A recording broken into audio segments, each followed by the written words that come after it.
From Washington, this is VOA News.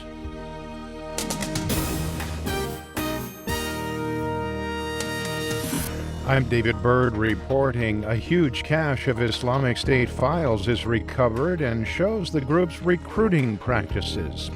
Counter-terrorism experts in Germany and other countries are studying tens of thousands of data files that were allegedly stolen from Islamic State and are said to contain detailed personnel information about terrorist units.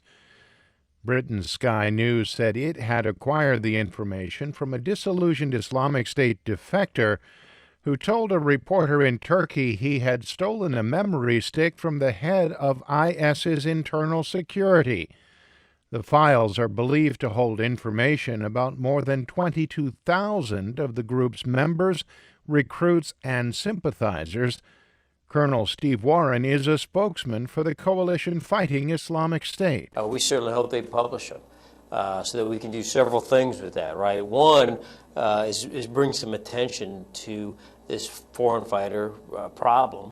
Reports from Britain, Germany, and Syria say the files contain information about jihadists from 51 countries, including 23 questions that Islamic State recruits have to answer before they can be accepted as members of the extremist organization.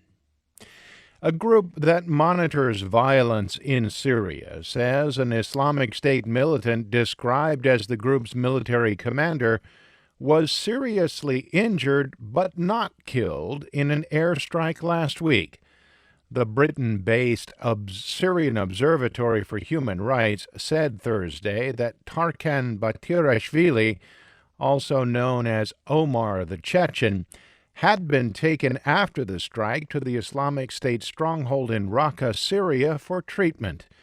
U.S. officials had said he was likely killed by the airstrike near the northeastern town of al-Shaddadi. This is VOA News. U.S. President Barack Obama welcomed Canadian Prime Minister Justin Trudeau to the White House Thursday for the first such state visit in nearly 2 decades. On the White House South Lawn, Mr. Obama said that he and the Canadian leader had discussed many subjects, including the environment and the fight against Islamic State. We're working closely together to prevent the flow of foreign fighters, and today we agreed to share more information, including with respect to our no-fly lists and full implementation of our entry-exit system. Prime Minister Trudeau said that implementation of the recent Paris Agreement limiting emission of so-called greenhouse gases was a top priority for both he and Mr. Obama. The President and I share a common goal. We want a clean growth economy that continues to provide good jobs and great opportunities for all of our citizens. The 44-year-old Trudeau and his Liberal Party swept Canada's parliamentary election last October, unseating Prime Minister Stephen Harper and his Conservative Party, who had been in power since 2006. Longtime Myanmar opposition leader Aung San Suu Kyi on Thursday apologized to her supporters for not becoming the country's next president. Suu Kyi's National League for Democracy party has decided not to put forward her name, even though it won an overwhelming number of seats in Parliament in the country's recent general election. VOA correspondent Steve Herman reports a clause in Myanmar's military-written constitution prevents Suu Kyi from being appointed president because her sons have foreign citizenship. It was a bittersweet day for NLD lawmakers as they could not add the name of Aung San Suu Kyi to the list from which Myanmar's next president will be chosen. I'm very sad. She is the right president. But I hopefully become one day she will be president.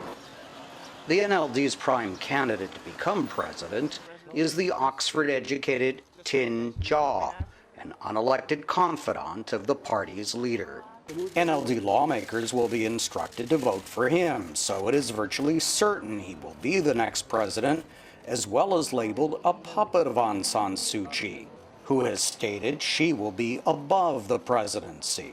Steve Herman, VOA News, at the Parliament in Naypyidaw. And UN Secretary General Ban Ki-moon said Thursday that decisive and bold action is needed to end sexual abuse and exploitation by UN peacekeepers. Speaking to the Security Council, Mr. Ban said such abuse, 69 allegations last year alone, undermines the trust between the UN and the people it is sent to protect. The UN mission in the Central African Republic has been the subject of the most allegations. For more, visit our website. I'm David Byrd in Washington. That's the latest world news from VOA.